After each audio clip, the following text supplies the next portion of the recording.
дагы айтып келдим. Эгерде түз неме көз менен карап, муну чечип бербесе, мен кызым ичкериде иштейт.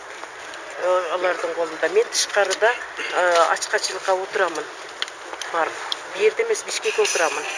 Биз мына бул Канжар Кадыралиевди боюнча розыскка объявить эткенин телевизордон көрүп калып, ушул жерге келип отурабыз да. Ушул жерге келүүгө туура келди.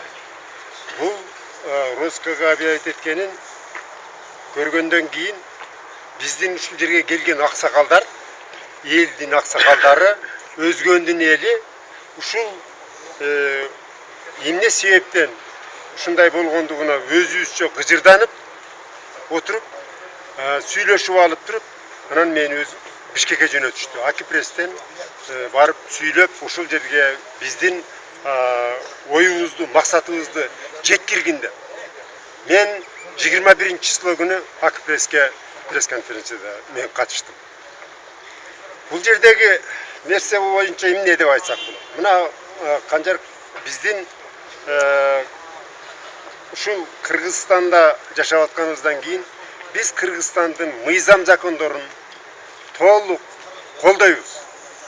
Себеби дегенде биз ушул келген аксакалдар көбүнчө биз өзгөндүн эли СДПК партиясын колдогонбуз.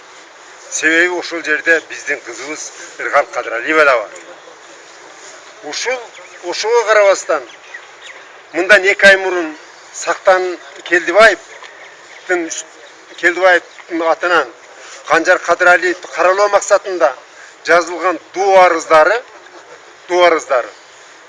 жалганга чыгып, эч нерсе далилденбестен ал боюнча иш токтотулган болчу. Мына токтомдорду дагы көрүп атасыздар, билип атасыздар. Ошого карабастан мына Канжар Кадыралиевке 14 ноябрдан бери дагы иш козголуп атат. Жалгандан үстүнөн иш козголуп атат. Ошон үчүн биз ушул жалганды териштирип, юридикалык иликтөөнү жасап, туура чечим кабыл алат деген ой максатта ушул жерге келип отурабыз.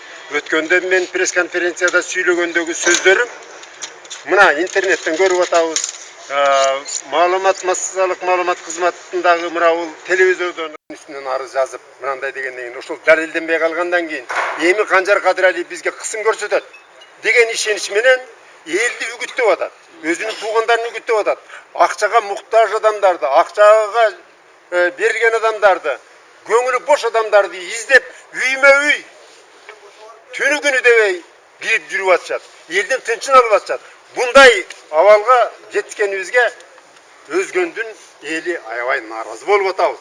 Ошол максатта муну кандай жол менен болсо дагы, каралоо жолу менен болсо эптеп колго тийгизип, буга бир камаштын аракети.